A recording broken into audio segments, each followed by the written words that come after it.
hey kids, I know this is going to be boring. I know this is going to be hard, but we do hard things. I need 10 minutes from you. I need your best 10 minutes.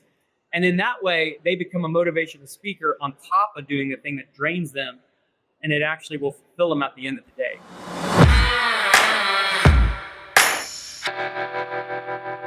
Welcome to the Generation Youth Podcast. I'm your host, James McLamb.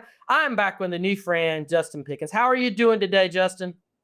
I'm doing great, James. It's always a pleasure to get to talk to you. You're so charismatic, personable, and that Southern charm. I miss that Southern charm ever since I moved out of the South about 20 years ago. Well, not many people say that I have charm, so I appreciate you saying that. That's I may have to take you with me around just to announce me when I walk into a room because it might help so much. I just want to make sure you give me a birthday card. You and I were introduced by our mutual friend, Alex, and I was excited, but our audience, they want to hear about our guests from the guests. They get tired of me talking, and they would love to hear a little bit about you. So if you wouldn't mind, take a couple of minutes and introduce yourself to the Generation Youth audience. I'm Justin Pickens. I have quite the story. What I do right now is by day, I'm a preventative medicine specialist with a focus on adolescent youth. What that means is I'm a elementary PE teacher, which is the best job ever. And why I say that is because my wife is a cardiothoracic ICU nurse. Oh. So when we would go to her work parties, everybody's like, well, I'm a surgeon and I'm a blah, blah, blah, like words I can't even explain. And I was like, well, I am a preventative medicine specialist because I just wanted to be able to speak with them. But then by night, what I am, James, is I'm a motivational speaker and encourager 24/7. And then I go to schools. I also go to any place where there's a caring event, a caring party that needs a word of inspiration or encouragement. And that's what I love to do in my spare time. I've always been an encourager, though. I just started speaking about it publicly about 2 years ago. You know, on your website, it talks about how that you really want to help teachers reconnect with their purpose, how you want to be an encourager for them. Why?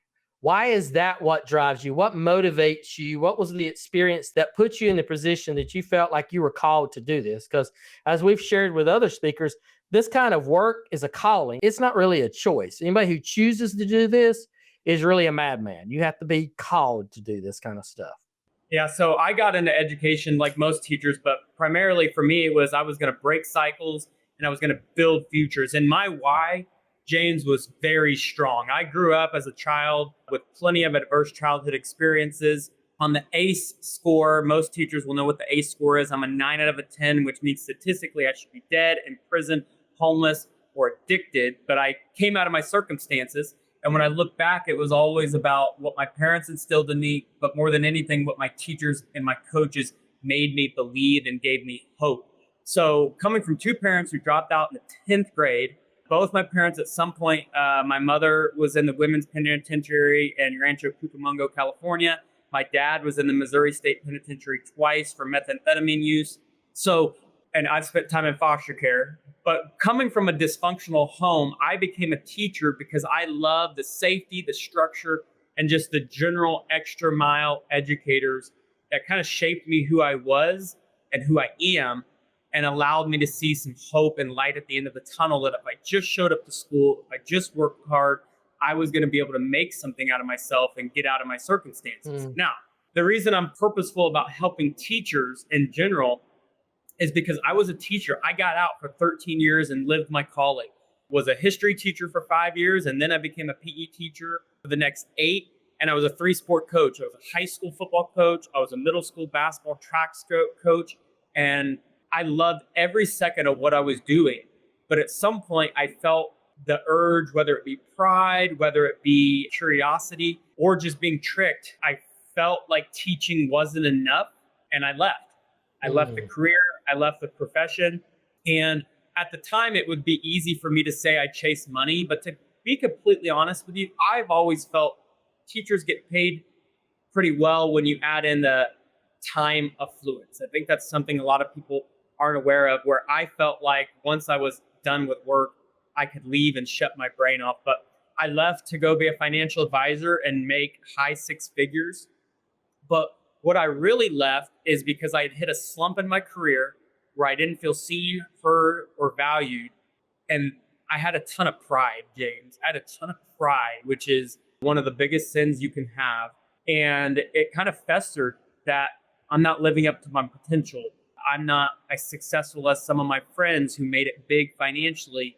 And what I really just needed was to be reconnected and repurposed with why I entered the profession. And I hate to say the word remember your why because it's so cliche. But what I needed to do was I needed to be given practical tips on how to thrive and not just survive, because I was surviving for a little bit. And I also entered the messy middle of having young kids where for the first time, most teachers and coaches feel this tension of work-life balance and taking care of the kids while supporting your family and your spouse. So I left for 2 years. And then needless to say, teaching and coaching is a calling. And that's what I was built and made for on this earth, was to encourage, inspire, and motivate people. So recently, as of this semester, I went back to teaching, and I went to a grade level I never thought I would do. I had been a middle school and a high school teacher my entire 13-year career. After a 2-year hiatus, I went back to elementary PE. And James, I will tell you, this might be a pretty controversial statement. I am fully on board with elementary teachers getting paid slightly more than middle and high school teachers. And I know that that is going to completely rub people the wrong way. But you go teach a kindergarten PE class and you do it and you thrive doing it, you will be like, I just earned every bit of my paycheck. But, on a serious note, teachers continue to be the number one driver of how young people can continue to succeed. And I just want teachers to continue to know that they serve a purpose, but they can also thrive in their work rather than just survive. And it's not just their interactions with students. It's also their interactions with their coworkers, their parents, their community members, their life outside. So there's this whole atmosphere of what actually goes into making a teacher a whole, healthy, happy person. And that's what I'm passionate about. One of the things you said early off that you knew that teachers would understand what an ACE score. I wanted to go back to that because we had a lot of parents that listen to this, and they may be scratching their head thinking, did he misspeak and is supposed to be saying ACT score? So that was the very first thing I thought of, is I bet you someone is going to miss that. And then I saw it on your website, but did you say it was a 9 or something like that? Yeah, it's a 9. So, James, Yeah, they think that's the ACT that's a 9. They're thinking, ooh, this guy barely even, scratched the surface. Hey, my ACT score actually is lower than my ACE score. So nothing to write home to mom about. But no, an ACE score is adverse childhood experiences, and basically was a study that was done in California years and years ago that wanted to see if you had adverse childhood experiences, would it relate to your future outcomes as an adult? And I think we all know that if you go through things as a child, it's going to have an impact on you later. But this was the first time it took the statistical data. And if you want to take it yourself, it's 10 questions. And it just asks anything from emotional to physical neglect, all the way to even sometimes sexual neglect. And I can say, first and foremost, the 9 out of a 10 I scored, the one I didn't score on was any form of sexual abuse, which is absolutely amazing and why I probably am able to talk about it openly. But yeah, with that being said, the study essentially found that if everyone generally has one adverse childhood experience, but the more that you get, the more likely you are to have hardships, whether it be with learning or just reacting to how society should be.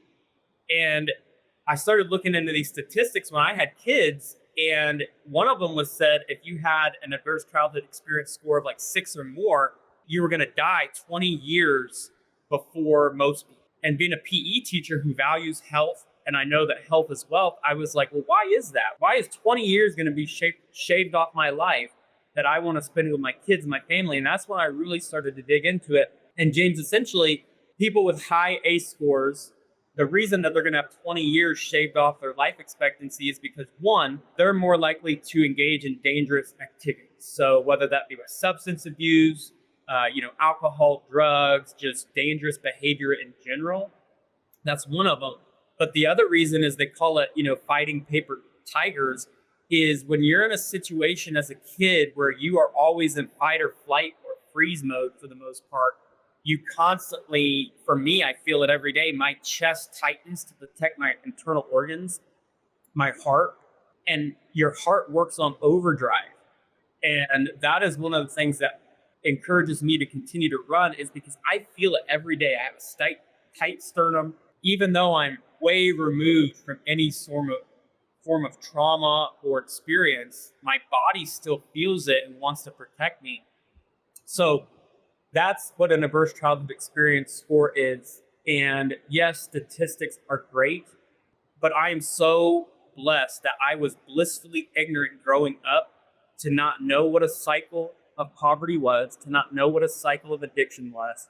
And I had no clue that at any point was I supposed to repeat what had happened in my family.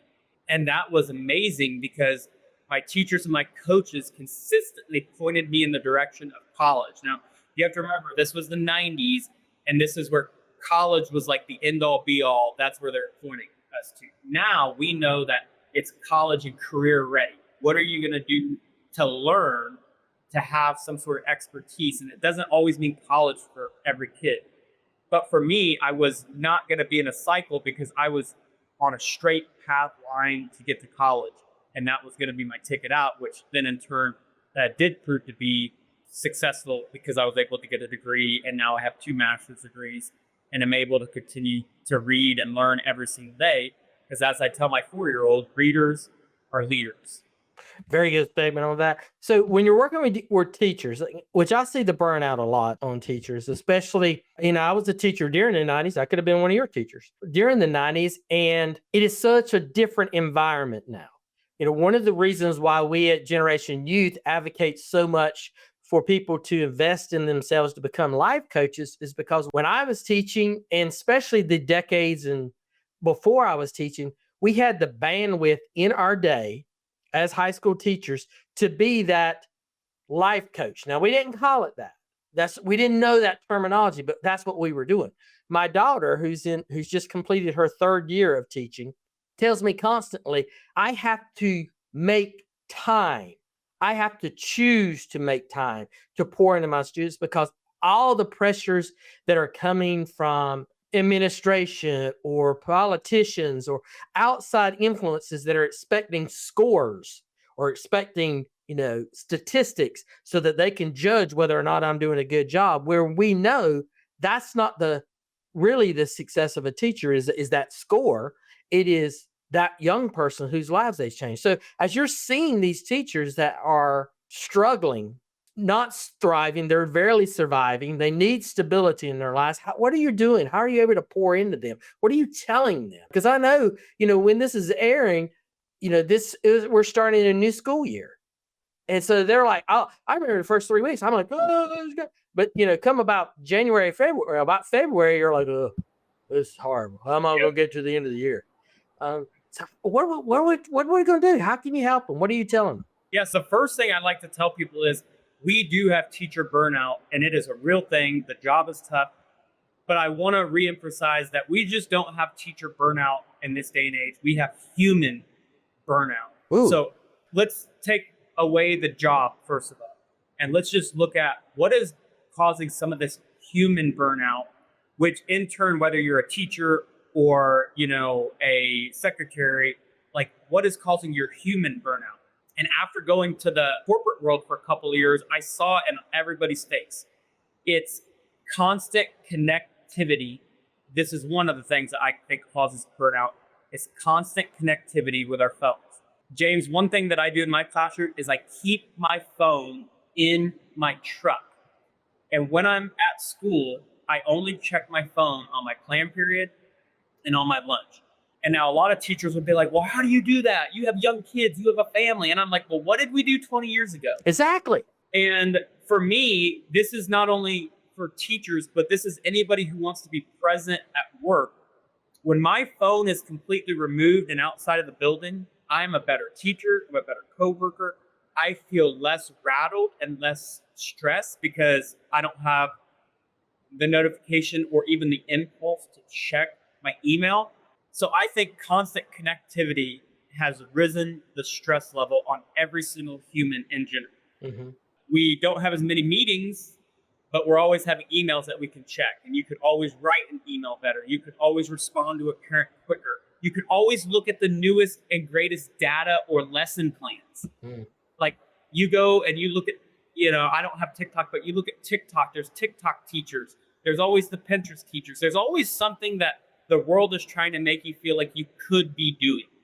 So that's the number one thing I try to say is like, let's solve your human burnout connection first. Number one, what's your relationship like with your phone? Do you have a good relationship with it that allows you to be fully present, whether you're at home or whether you're at school or whether you're out with your friends socially? And that's one of the things that is a driving factor of that. Number two, I say, let's talk about this human burnout thing. Have you made it a priority to time block your own personal fitness, not only physically, but mentally? And that could either be with mindfulness, spirituality is huge, but have you made it a point to time block for yourself? And then on the other note, as a PE teacher, I always tell people it's 80-20. You need to be eating 80% healthy, 20% can be, a little bit flavorful, we'll say. But we live in a day and age where sadly, most people don't even know what the 80% is that is healthy. And many of the people that I work with in education, education is actually one of the most unhealthy professions due to the stress and the time management. But it's also because people don't know what's unhealthy. Like when you really dig into it, I have a master's degree of health and physical education. They think that, certain things are healthy where they're made with seed oils and this and that. Yes. So you go down this chasm of, first of all, before you can handle the teacher burnout, what is your human burnout? And I would love to talk more about that because when you're burning out as a human, you're going to walk into your school day more rapidly. Then on the other side, now let's talk about the teaching profession. You're always at constant access with somebody. I remember when I was in high school, Southern Missouri, we were about 10 years behind the time. Every Friday, the principal would walk around to every teacher and he would personally hand them their paycheck. Wow. And it was because this is before the time of direct deposits. And this is in 2006, James. Like Southern Missouri, I'm 37, but I might as well be at least 47, 57 in technology years. But we've lost human connection. Just little things like that with your colleagues where you used to get a paper check, this tangible thing that showed you like, you've been working really hard this week. Here you go. And then the principal would get that communication. They'd get to see the class. And no teacher's going to be mad at a principal for coming observing their lesson when they've got that check in hand, right? But no, James, you're completely right. Like people are feeling as if they have to pour their heart and soul into teaching. And you do. But you can't give so much of yourself that you have nothing to pour from at the end of the day, because that's going to lead to burnout. And I heard this from a friend. At some point, you have to decide to be above average. And what I mean by that is my entire life, I was a competitive athlete. I had to be the best, win the championship. And you get to a point in any sort of career, especially teaching, where you have to give yourself grace to simply be above average. And I know some teachers don't feel like they can do that, but what do I mean by that? You cannot be a straight A student once you start having kids. You just can't. And when I say straight A student, you can't be an A+ teacher, an A+ worker outer, an A+ fitness enthusiast. You can't be an A+ parent. You can't be an A+ healthy eater. You cannot strive to be the best at everything and live a healthy lifestyle. But what you have to do is be above average and just say, how can I be a C+ to B- in every single area? So that way I'm not putting one thing over another. And then you choose what areas this week, this day, or this minute, I'm actually going to try to exceed and be an A+ person. I think that. Oh, go ahead. I'm sorry. Yeah, No, go ahead. Go ahead.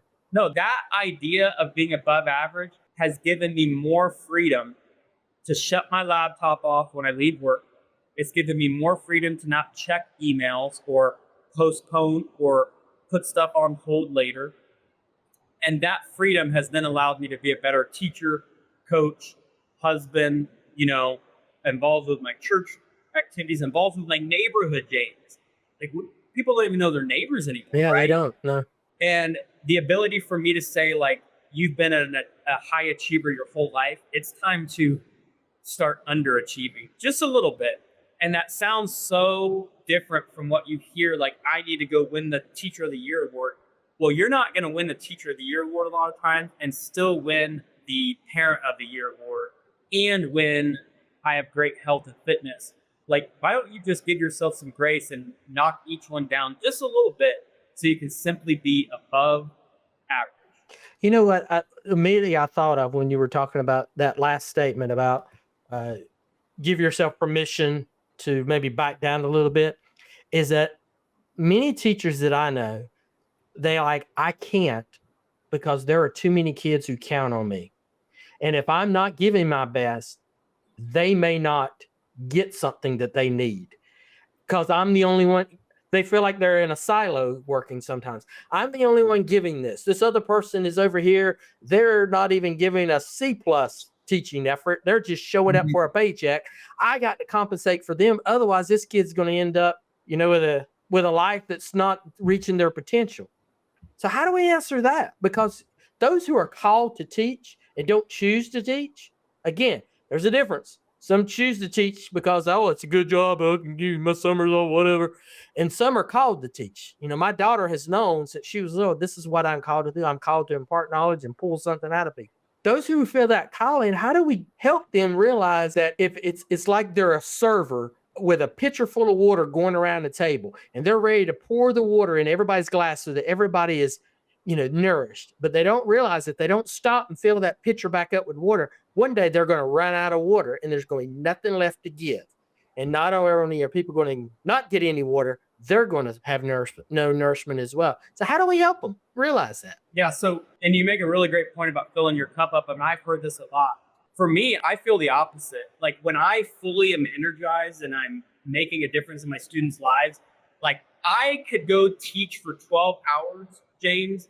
And as long as I'm continuing to pour into people, I leave feeling more energetic. When I was a financial advisor, I could go work for 4 hours and feel like I had done 12 hours worth of work because I was so mentally stressed and not fulfilling my purpose. So the first thing is, one, you got to stop thinking you're tired. Like, I know that that's hard and people feel like I'm running on empty. It's like, when you feel empty, go give more enthusiasm. Go pump up your coworker. Go give a high five to the secretary. And then when people ask you how your day's going, get out of this woe is me, I'm this burnout teacher, I'm trying to give my best. And I know that's counterintuitive and not what a lot of teachers want to hear, but this was me 4 years ago before I decided to lead. It just kept being like, woe is me, what's my problem? Go give to somebody else, not just your students. Go give encouragement to another teacher. Send a great little nice email off and stop putting the focus and spotlight. Everything you do is the most important thing in the entire world, and start putting it from a perspective of, what can I do to serve? And I know that these teachers, they're serving, and trust me, there are lemons of teachers out there that make it, miserable for everybody. And that's when you get this cynical, prideful approach of like, well, they're getting the same paycheck as me. But I will tell you, after getting other paychecks from different careers, my paycheck is purpose. And that is what gives me motivation to continue to go. So for those teachers who are burnt out, I would just say, look, let's focus on what's going well and what energizes you when you teach your lesson. And if you're not focusing a lot of your day on what energizes you, your 70%, 70% of your time needs to be focused on what energizes you, whether it be your teaching style, what you're doing with kids.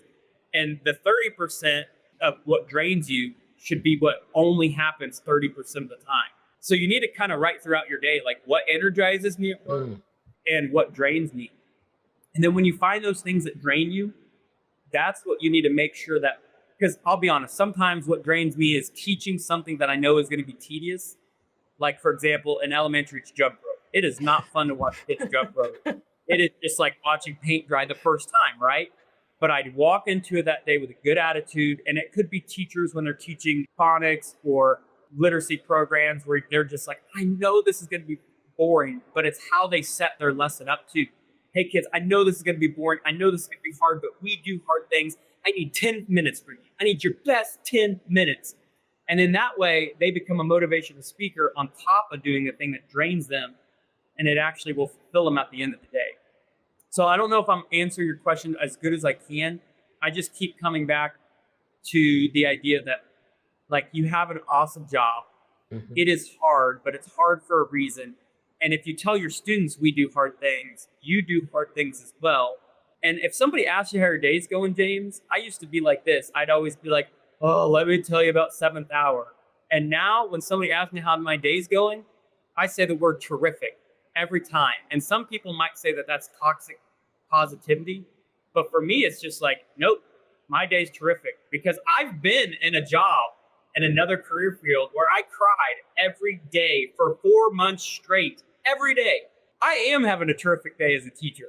And I'm so heartbroken for those teachers who are in such despair that maybe they've been crying for a week straight or a couple weeks straight. And my heart does go out for them.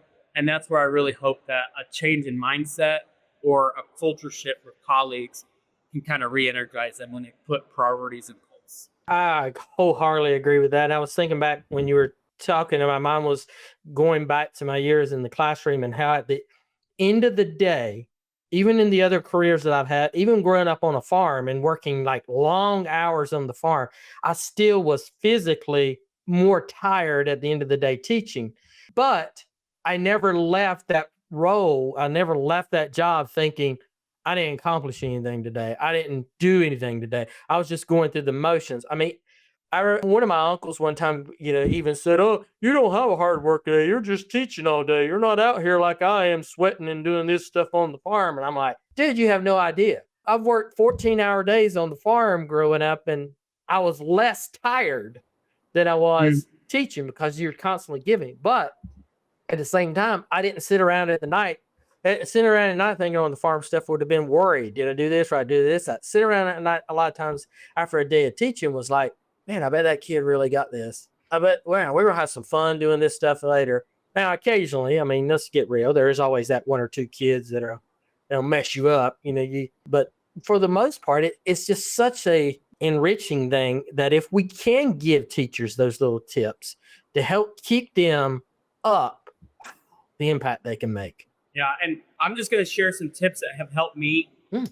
When I felt like I had a draining kid, or a kid that I knew, oh my gosh, they're in my 6th hour, they're coming in tomorrow. There's two things that completely shape how I approach class. One is I would pray for that kid, and I would pray for myself. So like, I used to spiral downward and think like, how am I going to, fix this problem? And this kid's going to be terrible. But when I started praying for that kid specifically at night and just be like, oh, tomorrow I've got Jeff. Dear Lord, I just pray that you open his heart to what I'm about to give. And then I also pray that you give me patience. And then I ended it. I didn't ruminate on it. Ruminate's where you, like a cow, chew your cud over and over again. I didn't ruminate on it. And when I kind of released it and gave it to God, and this is just from my perspective, it made things a lot easier. And then number two is, if I knew I was about to face a difficult kid, the art of breathing is something I did not know as a young age. Now, what do you And mean by that? The art of breathing? The art of breathing is simply the different techniques. I use box breathing, breathe in before, hold before, breathe out. And the times I do that before I know I'm about to have a stressful class, or if at any time I'm feeling rattled, because all adults, if they're running behind, they spilled coffee on ourselves. When you feel rattled, you are more likely to blow up on people, act cynical, or just kind of be rude, right? I think we've all been there. And I was the same way as a teacher, where sometimes I could be off-putting or sarcastic. And now it's just big breath in, big breath out. And if you think back to every argument you've ever had with your wife or a coworker, and if you think like, if I just would have breathed in real deeply 4 times, I don't think I would have said what I said or acted the way I would. And I think our conversation would have went a lot better. And the same applies for in your classroom when you're controlling your emotions. Because you're the adult, but at the same time, you still have natural instincts that kick in.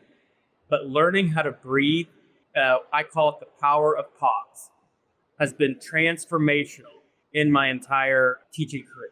I don't think enough teachers realize that power of pause. My first few years, it was always that instinct to jam it in. Yes, if I was getting a bad push, to push it right back instead of just pausing. I think the same thing with being a parent. When your kids first try to challenge you, My kid 3 in our house, it was a much different world. Matter of fact, my oldest has said many times that her younger sister, who's 10 years younger than her, does not have the same parents than she did. And I'm like, it's true. Yes, that's true. Yep. We're in a different place in life right now. So that's going on, going forward on there. I love your energy on helping teachers. If there, what would be your final word to them? Okay, they're listening to this maybe in September of 2025 or anytime in the future, but they're listening to it. This is when it aired. What would you give them? What would you share with them on this day that says, "Hey, you're starting a new year. Here's what I could say to help you get through it the best."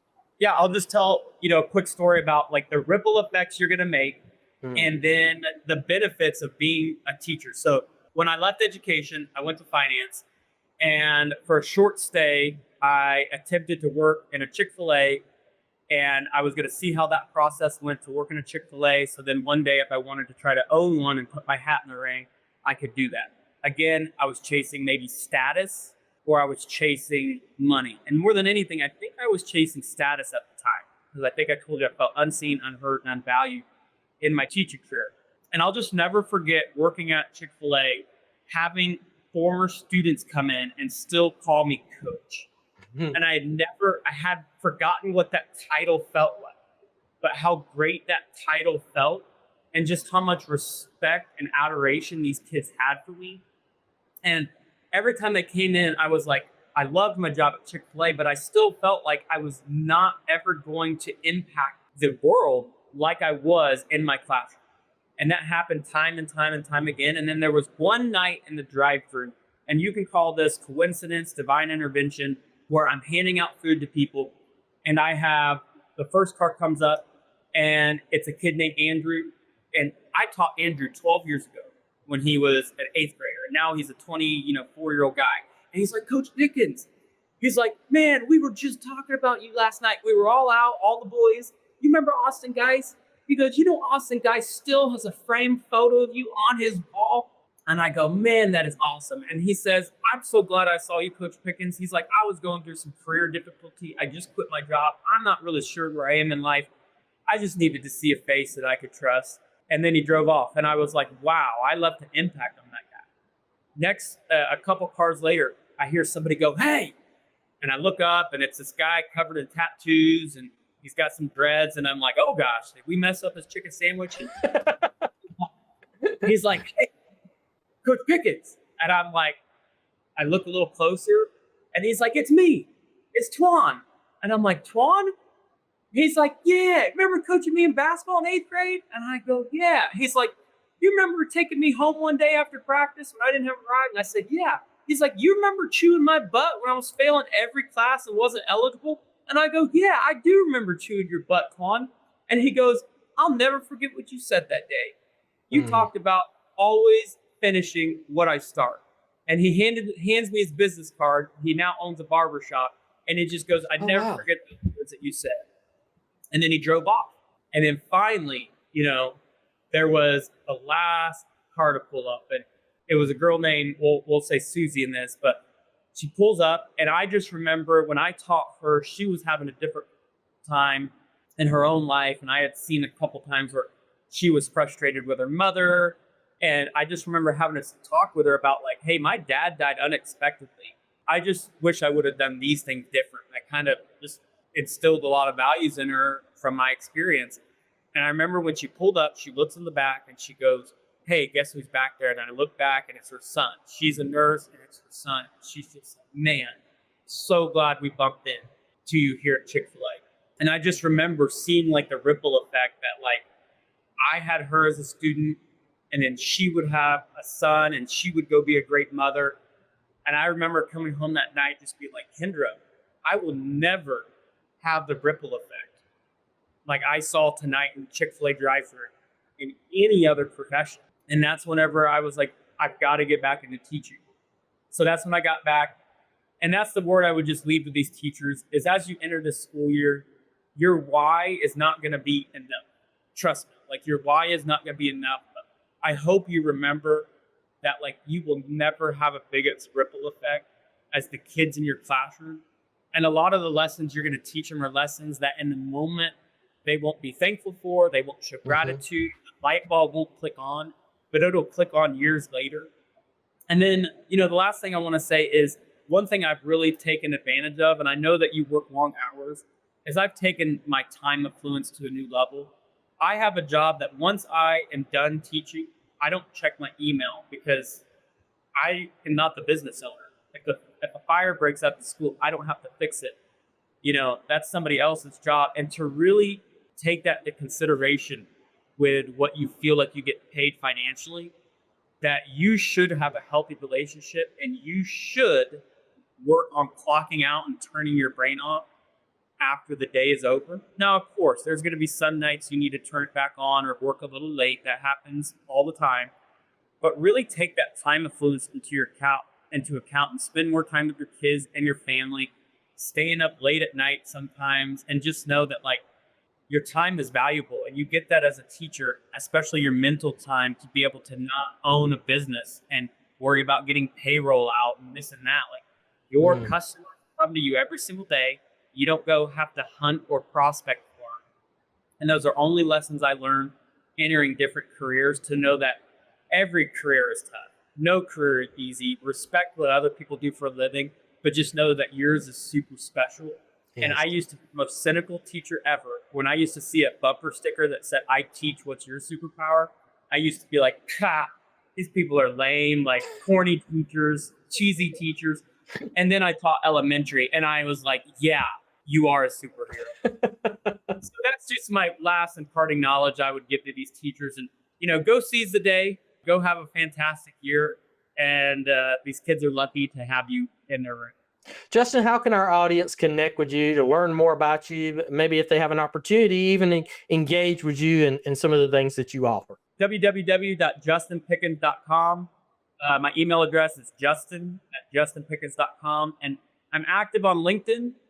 I'm not active a whole lot on any other social media platform. I know, James, people keep telling me I need to get on Instagram. I need to do X, Y, and Z. But at this point in my life, it's just not something that I'm going to put on my plate as I try to be a father and a husband. But LinkedIn, you can connect with me. And then, as I said, go to my website, email me anytime. And then my phone number is 913-238-7668. We can always talk over the phone if you just need somebody to be like, hey, this is something I'm struggling with this year. And if anything, I can just be an ear to listen to. And audience, if you didn't catch the email addresses and the URL and even his LinkedIn account and stuff, if you look in the show notes, we'll have that information there that you can direct link it. And if you're watching this on YouTube, you do know the routine for that. You just click more and it'll be down. See, you see guys go down. And so Justin, thank you so much for your time. I'm very excited that Alex connected us. I think this is going to be a nice friendship going forward. And I appreciate your heart, and I really love what you're doing. So thank you so much for your time. James, it's been a pleasure. Thanks for connecting us, Alex. And hopefully, when this comes out in September, you're thriving rather than just surviving in your career. Have a great day, everyone. And listen, audience, thank you for sticking with us. If you've been with us for over 40 minutes, you've obviously found some value in what we're sharing today. So we ask for you to do three things. And one, like this on your favorite podcast app on YouTube, comment on it if you choose to, but more importantly, and probably the most important thing, is share this with someone who doesn't know about this episode, because there's someone who needs this message and you know them and we don't. And so we are relying on you to share that. And until the next time, we'll see you on another episode of the Generation Youth Podcast.